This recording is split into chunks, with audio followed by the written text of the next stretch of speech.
Hey guys, how's it going? Welcome to Evening Devotion. It has actually been a really nice day today. We have a dry front coming through, so it got warm, but there's a nice breeze, and I got a brisket on the grill, and been quiet, sit back, relax. It's actually been a nice day. It's gonna be chilly tomorrow and tonight and tomorrow when that front pushes through, but great day, beautiful day. Like these nice quiet days when everything is simple, everything is easy. And for the first time, I'm trying rendering tallow, and it seems like it's working real good because those briskets untrimmed have a great big old fat cap on them. So I trimmed off a big chunk of it, and I'm rendering this tallow down, and it's working. So because they use it for everything. Supposedly, the article I read says they even use it for beauty care. Don't know, but yeah, we're gonna try it out. We're gonna see how it comes out. So that's been my day, quiet and boring, and I love it. 2 Chronicles 31:21 is our verse tonight. He did it with all his heart and prospered. The whole verse says, and in every work that he began in the service of the house of God, in the law and in the commandment, to seek his God, he did it with all his heart. So he prospered. Did you notice the secret that was given there?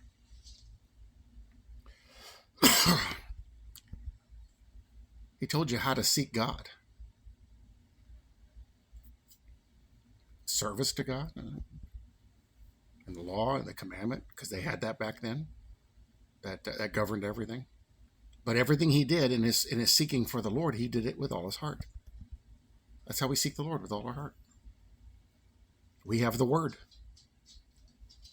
We have the Word to purposefully read and study and search through. It's amazing. Let's go up, get some context. 3, 4, 5. Yeah. Vision's the greatest. Let's see what we got going on here. So there's a bunch of genealogy.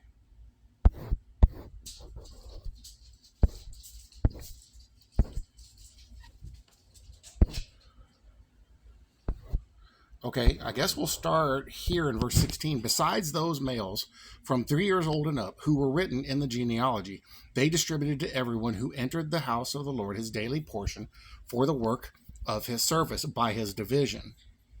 The whole goal, and a lot of people don't know this, you have to dig into it to find it, but some people talk about it. They did a lot back when I started this ministry. A lot of people were talking about it. But back then, they laid out guidelines on how everything was going to work. And so they had the 10% tithing, and that was so all the tribes, except for the tribe of Levi, would give 10%. Because Levi was the Levitical priesthood. They had no inheritance in the land, but the 10% was to provide for them what they needed. And what would happen is when they would do this, they would collect it all, and they could redistribute this so that everybody benefited. It was something that was very internal, but it worked good when it was done right. Can't get that today, but it worked good. And even the apostles did this after a certain point. People would they would take it and they would redistribute it so it didn't lack anything. Everybody had what they needed. And it works when it's done properly. And to the priests who were written in the genealogy according to their father's house, and to the Levites from 20 years old and up according to their work by their divisions, and all who were written in the genealogy, their little ones and their wives, their sons and daughters, the whole company of them. For in their faithfulness they sanctified themselves in holiness. Also for the sons of Aaron, the priests, who were in the fields of the common lands of their cities, in every single city, there were men who were designated by name to distribute portions to all the males among the priests and to all who were listed by genealogies among the Levites. Thus Hezekiah did throughout all Judah, and he did what was good and right and true before the Lord his God. And in every work that he began in the service of the house of God, in the law and in the commandment, to seek his God, he did it with all his heart, so he prospered. Hezekiah was a great king because he did things the right way. Lord, this is what you said. This is what we're going to do. This is no unusual occurrence. Our devotion starts. It is the general rule of the moral universe that those men prosper who do their work with all their hearts. while those are almost certain to fail who go to their labor leaving half their hearts behind them. So in the military, when I led men, especially up at Fort Drum when I did, because on rear detachment I had the whole all the company that was left of everybody that was left behind. We had details that we had to do. And so I would distribute them out. I'd break everybody off into groups. I would designate a leader over that group, that detail, and send them to go do their work. And whenever we did it, I had everybody in formation. I told them, I said, listen, I don't want anybody, I'm going to use some colorful language here. I don't want anybody to half-ass anything. Guys, we're soldiers. We know what we need to do. If you don't, you ask questions. Here's what we need to do. And I want everybody to throw themselves full force into it. When you go to that detail, you do it to the best of your ability. Don't hold it back. Don't go in there half-hearted. We do it right. We get out of here early. We can do half days, and we don't have to be here all day long, sitting around looking at each other. So throw yourself into it full force. Everybody who's a leader over a detail, because I would put different guys in leadership to help start to train them as leaders. So I would put a private over a bunch of other people, including some specialists. I put a private first class over some of them. Hey, you're going to be leader of the detail today. Here's what you do. Don't be a jerk.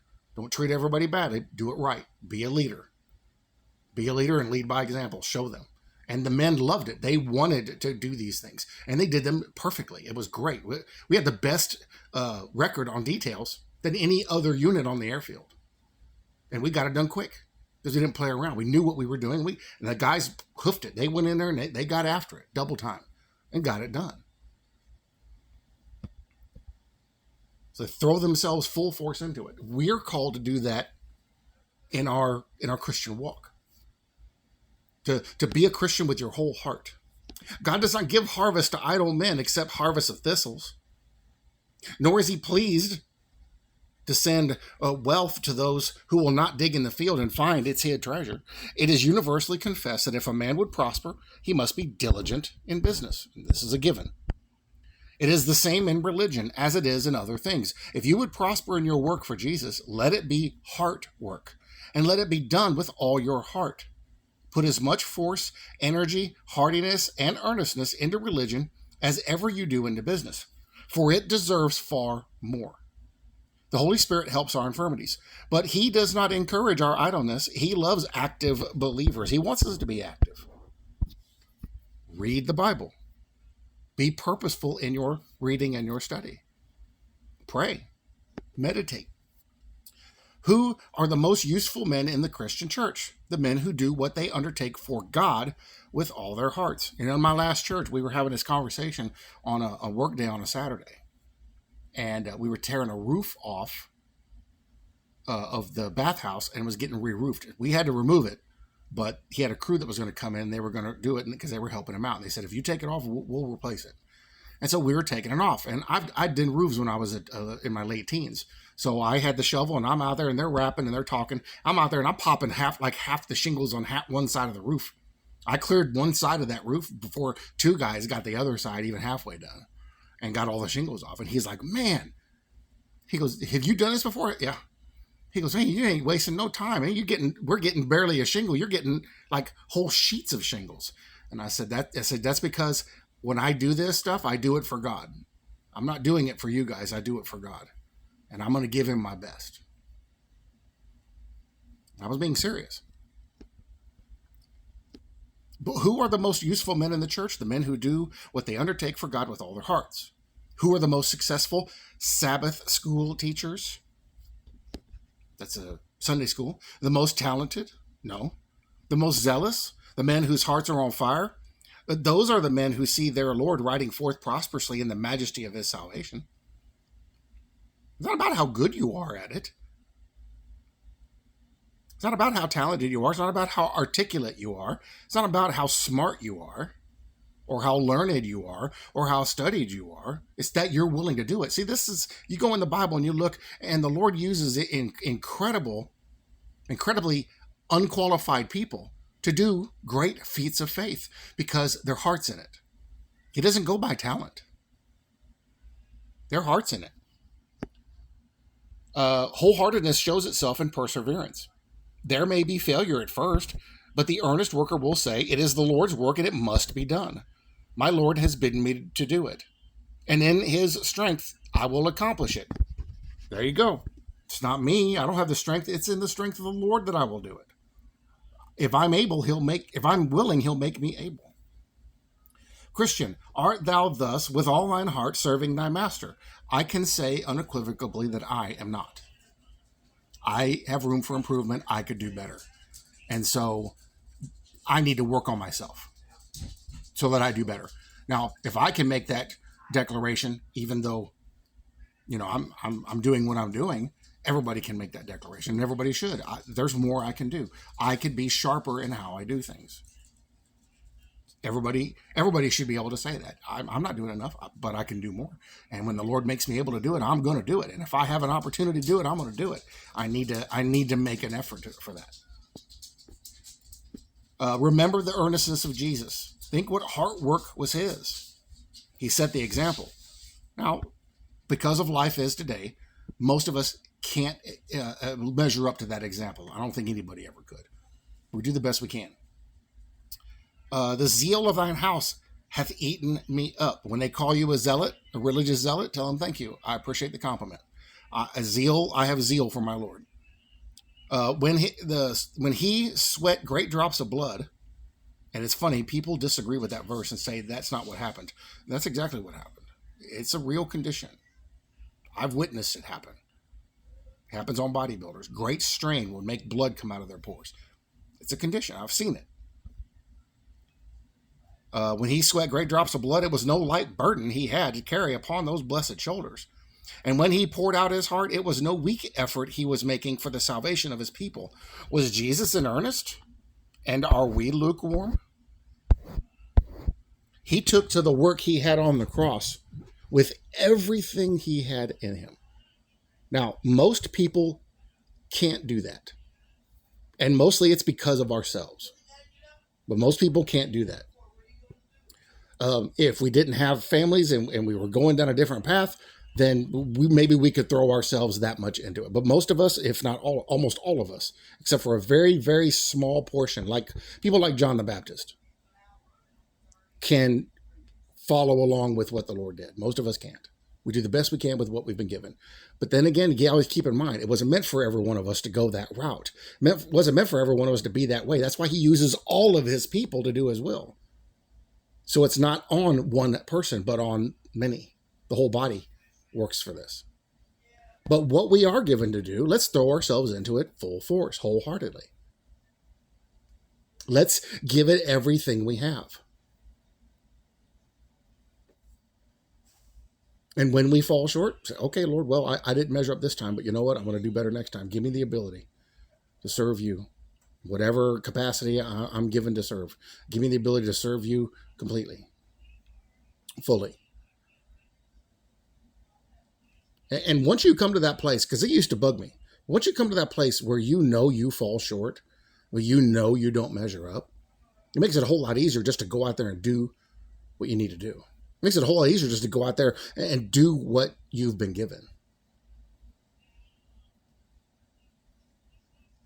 And you don't worry so much about not doing it exactly right. Here's the thing. A lot of us don't know what to do. When I started this ministry, I messed it all up. I still make mistakes. It happens. I'm human. See, that's why Jesus did it all on the cross. That's why he said it is finished, because there's nothing else left to have to be done. We do it on a small scale. He did it on the grand scale.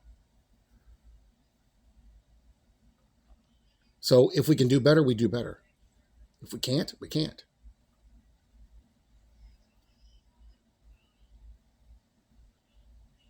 But every one of us has room for improvement. Every one of us can do better. I know I can in my ministry. I could dedicate way more time to studying instead of wasting it on other stuff. Every one of us can walk a better walk. But just remember, it's not necessary for us to, because Christ did it all on the cross. He bore the burden. He walked the walk. He fulfilled it all. We received that by imputation because we're part of him and we're in him. So always know, always keep in mind, you can do better. Also, at the same time, always keep in mind, it's not necessary. But it's a good thing, but it's not necessary. It won't make us any more saved. It won't get us any further. It may bring more reward when you stand on the other side. Once you're saved, you're saved. Everything else is just frosting on the cake. But if we can do better, let's do better. Now, don't let me discourage you to not do that. If we can do better, let's do better. Let's obey better. Let's follow better. Let's be more diligent. Because this is what we're called to do. Lord, make us to do this. Make us to be more diligent. Sometimes life is in the way and we just, too many distractions, too much going on, especially nowadays with the way everything is. But Lord, wherever we can be better, make us better. Wherever we can be more diligent, make us to be more diligent. Wherever we can step up, make us to step up for your glory. Always for your glory. Guys, thank you for joining me for evening devotion.